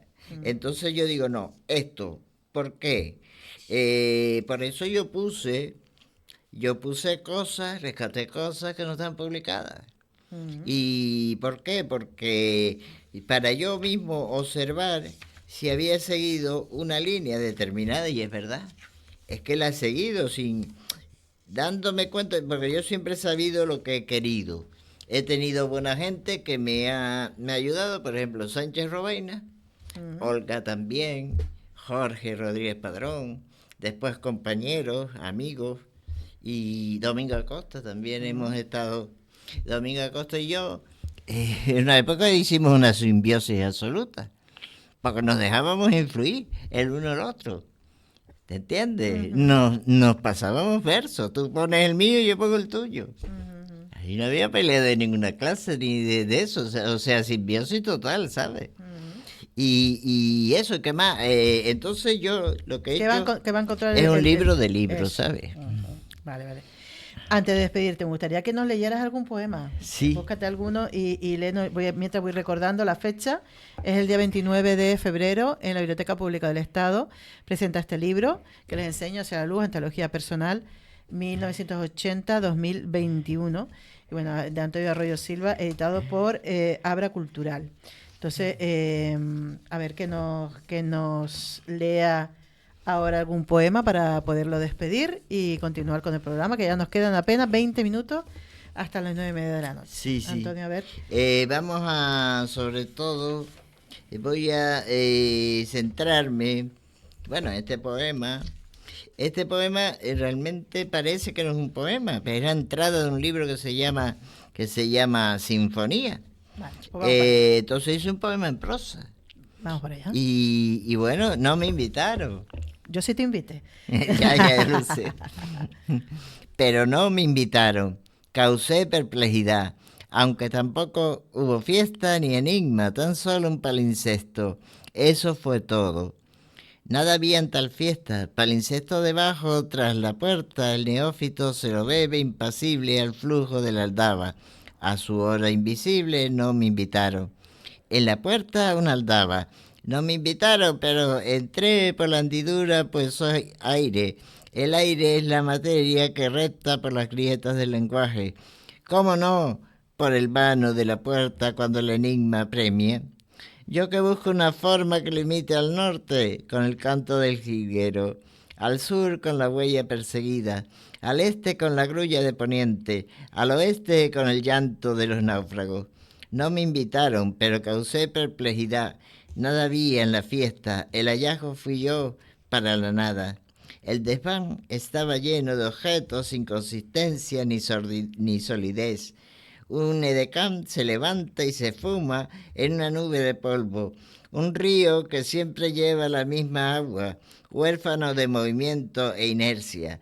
Un aire devorador de asfixia, una luz lampadófaga, un fuego que apaga la sed. Un poema dedicado a un heterónimo de Lipo, una cucaracha que piensa en el laberinto de Nosos, unas muchachas persas que hablan griego demótico y sánscrito y se callan en el lenguaje cadáver del cordero.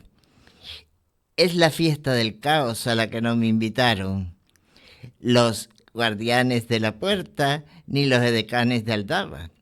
Yo que tenía una caja llena de palabras, todas de primera mano, todas sin ver la luz de la primera aurora. Y ellos me dijeron, respira, transmuta la realidad. Y ellos me dijeron, respiración para la mirada del pensamiento, la realidad como objeto pensado por la mente de Wallace.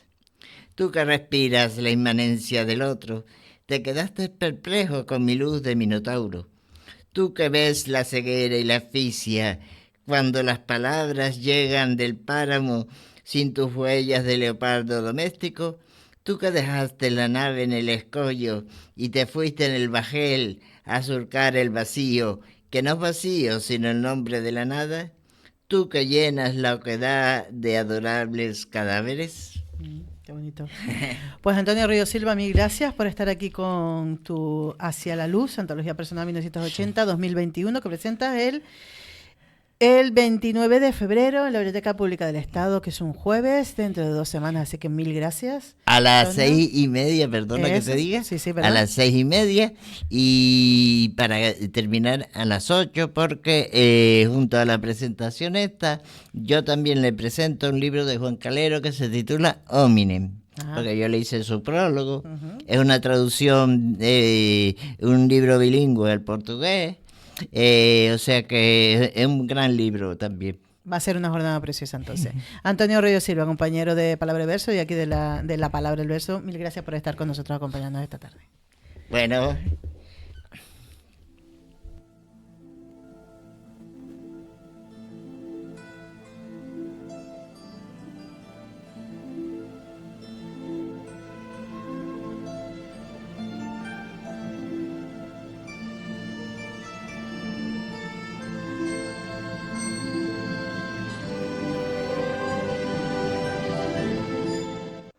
Y en continuación, con nuestra breve iniciación a la historia de la música clásica, seguimos con la segunda parte dedicada al romanticismo.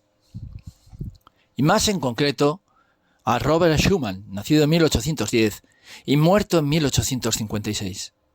Hijo del escritor y librero August Schumann y de la brillante Johanna C. Schnabel, cuya inteligencia e hipersensibilidad marcarían su futuro. Robert Schumann dudó entre diversas vocaciones antes de decidir su destino. En principio, creía ser poeta, pero también le tentaba el camino de su padre como editor y amaba las leyes, por lo que se matriculó en Derecho en la Universidad de Leipzig. Su relación con la música también fue compleja, ya que empezó como crítico y deseaba ser pianista antes que compositor. Su encuentro con el profesor Friedrich Wieck, que le animaba a dejar sus estudios y dedicarse al piano, es decisivo para su futuro. Pero un par de años después pierde el uso de su tercer dedo de la mano derecha por el excesivo empleo de un dispositivo que había inventado para ejercitarse, y este accidente aniquila sus posibilidades como concertista. Schumann tiene por entonces más de 20 años y se encuentra en el momento crucial de su vida. Al accidente que lo invalida y lo sume en una profunda depresión. Se agregan meses después la muerte de su madre. luego de agudos padecimientos nerviosos, los trastornos mentales de su padre y el convencimiento de pertenecer a una familia predestinada a la locura. El temperamento intelectual y racionalista de Schumann le permite ganar esa dura batalla contra la enfermedad mental que acabaría devorándolo, y de la negatividad de todo el proceso emerge investido de su faceta más extraordinaria, la de compositor. Pero el renacimiento de Schumann y la excepcional obra que producirá de allí en adelante no hubiese sido posible sin la presencia en su vida de Clara Wieck, la hija de su profesor, por cuyo amor luchará empeñosamente durante años y cuya compañía será el punto de referencia que lo mantendrá unido a la realidad en su lucha contra las tinieblas. La historia de amor de Robert y Clara es la más representativa de los ideales del romanticismo. A la muerte del músico, Clara tenía solo 37 años, pero no volvió a casarse nunca y dedicó el resto de su vida a la difusión de la obra de su marido. La encarnizada oposición del profesor Wieck a las relaciones entre Schumann y Clara se basaba en sus sospechas de que la niña tenía condiciones para ser una gran concertista de piano y no quería que un matrimonio convencional obstruyese la progresión de su destino artístico. Espoleado por la separación y la necesidad de su amada, Schumann escribe durante este periodo la mayor parte de sus obras maestras para piano, entre ellas el Carnaval opus 9, la Fantasía opus 17, considerada la cumbre del piano romántico, los estudios sinfónicos, etc. La fiebre creadora de Schumann culminará precisamente en el año de su matrimonio, en el que escribe la mitad del total de sus Lieder. Pese a que el matrimonio es de una identificación y fidelidad absoluta, un sentimiento de inferioridad frente a su mujer persigue al músico y va acentuando su melancolía. Ella es mucho más célebre que él. Es reclamada por toda Europa para dar conciertos y, no obstante, le ha dado 8 hijos. Pasa a ser la principal difusora de su obra. Él, pese a tener una lúcida conciencia de su importancia como compositor, siente que tiene mucho que reprocharse. Pianista fracasado, mediocre director de orquesta, incluso no dura ni un año en las cátedras que le ofrece Mendelssohn en el conservatorio, porque descubre que es un pésimo pedagogo. En una de las giras triunfales de Clara, por distintas ciudades de Rusia, todo esto se le hace evidente y lo hunde en la primera de sus depresiones importantes. En 1850 la pareja se instala en Düsseldorf, donde Schumann ha sido nombrado como Music Director de la ciudad, cargo en el que descubre definitivamente que carece del temple y la energía suficiente para desempeñar ese oficio.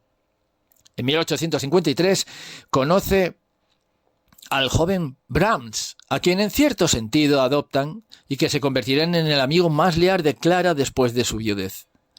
El comienzo del fin se produce una mañana de 1854, cuando Schumann abandona bruscamente un ensayo e intenta suicidarse arrojándose al Rin. Salvado por unos bateleros, pasa los 2 años que le quedan de vida en el asilo para alienados a las afueras de Bonn. Allí morirá asistido devotamente por Clara y por Brahms.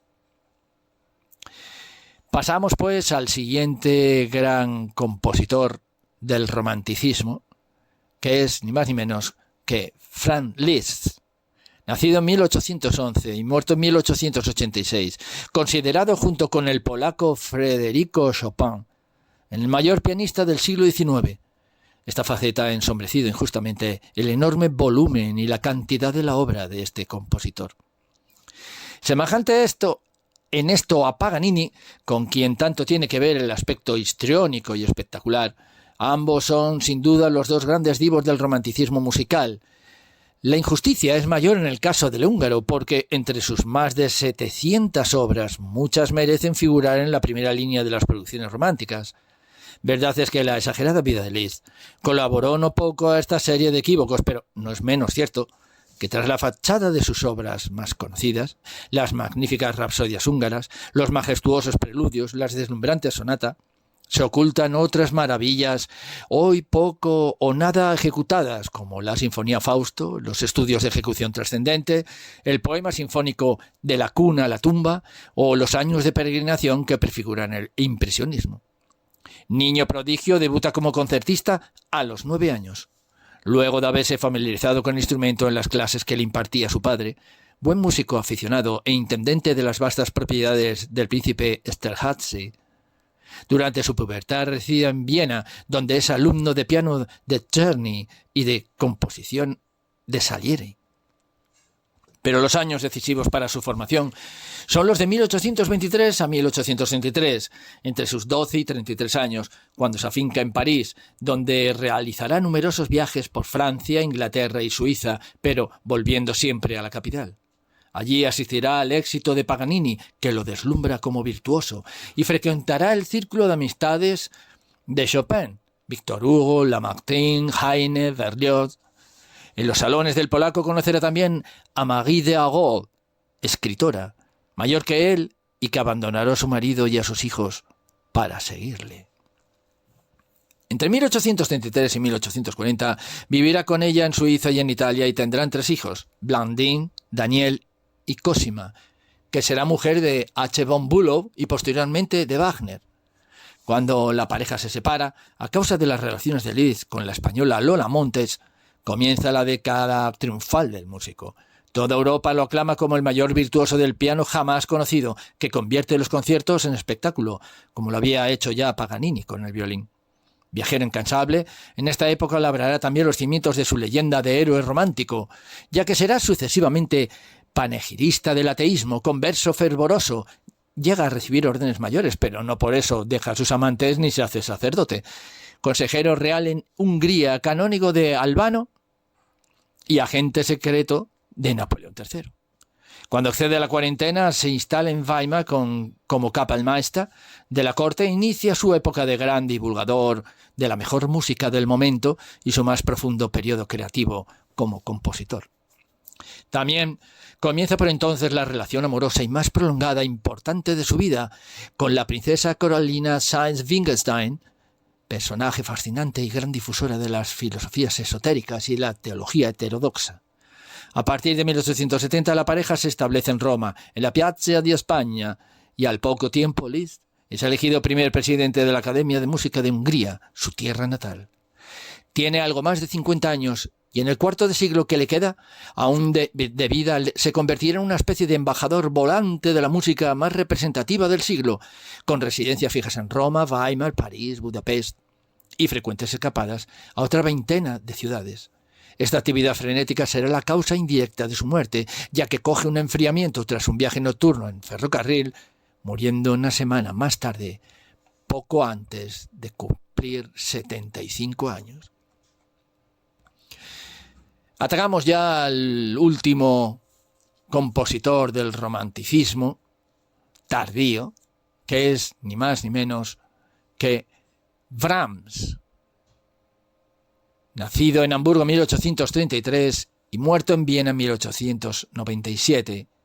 Por el tiempo que le tocó vivir, Johannes Brahms es básicamente un hombre de la segunda mitad del siglo XIX, lo que equivale a decir que es casi un post-romántico, o la última gran figura de un movimiento que empezaba a extinguirse, barrido por el positivismo y el apogeo de la ciencia y la técnica, diezmado por la caricatura que se iba haciendo con su utilización peyorativa.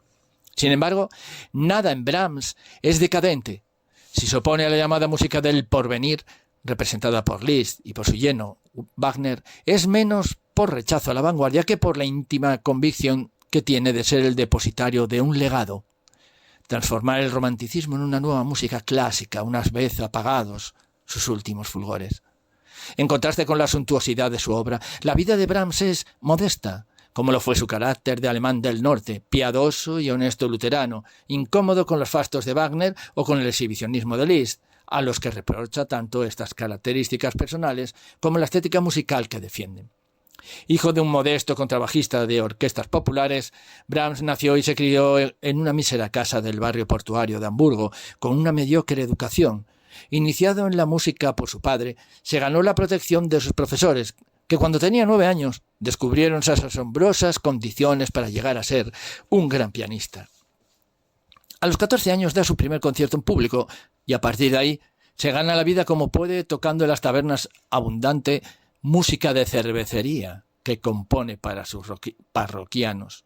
A partir de 1853, su asociación con el violinista húngaro Remenyi y posteriormente con el también violinista József Joachim muy famoso por entonces, hace que su suerte cambie y comience a relacionarse con un nivel superior de músicos y de amigos en general. Precisamente Joachim es quien le recomienda a Robert Schumann, quien queda maravillado por la música del joven Brahms, y le dedica uno de sus magistrales artículos críticos en su Gaceta Musical. Así nace la amistad entre el casi adolescente luterano y el matrimonio Schumann. Después de la muerte de su descubridor y propagandista Brahms, seguirá fiel a la amistad de Clara durante los 40 años siguientes a la muerte de Schumann, hasta que fija su residencia en Viena, en 1862. Ejerce sucesivamente los cargos de director de conciertos y de los coros municipales de Hamburgo. Pero a partir de su llegada a la capital austriaca, que ya no abandonará, excepto para estrenar en Bremen su Requiem en alemán, su biografía se confunde con su obra. Incluso la célebre polémica que lo enfrenta a Liszt y a Wagner es menos producto de sus declaraciones y actitudes que del fervor de sus partidarios, que acaban provocando una guerra que el mismo músico no deseaba y que ensombrece los años de su vejez. Por lo demás, su vida es metódica y apacible, y parece el primer sorprendido de la creciente admiración de su nombre y su obra concitan en Europa. Saludable y austero, Brahms muere poco antes de cumplir los 64 años de un cáncer de hígado, la primera y última enfermedad que le sobreviene. Entre sus obras para piano hay que destacar 3 sonatas, 6 series de variaciones, 7 colecciones de baladas, rapsodias, valses y los cuadernos de danzas húngaras para piano a 4 manos. Su música de cámara comprende 7 sonatas, 5 tríos, 3 cuartetos y 3 quintetos. De su música orquestal sobresalen las variaciones sobre un tema de Haydn, 4 sinfonías, 2 oberturas y 4 conciertos, pero para muchos la cumbre y la síntesis de su estilo reside en su música vocal con altos ejemplos como valses amorosos y, por supuesto, el Requiem alemán.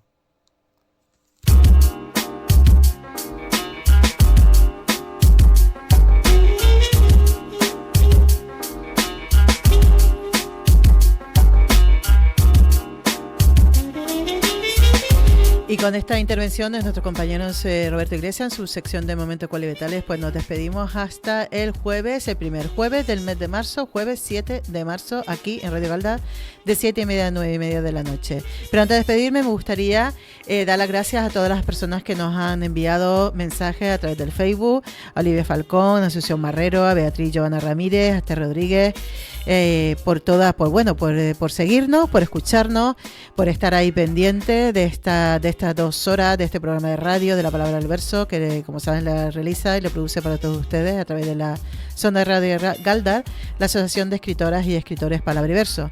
Y por supuesto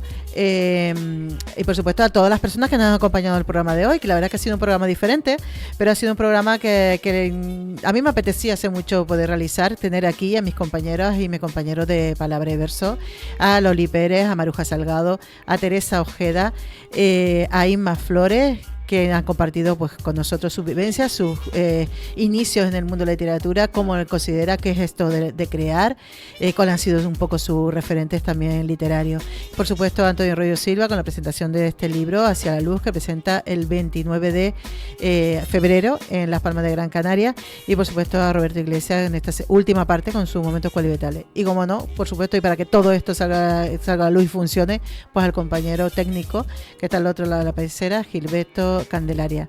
Esto es de La Palabra del Verso, de la que les habla y la que les acompaña durante todas estas 2 horitas, Josefa Molina, y les espero encontrar el próximo 7 de marzo.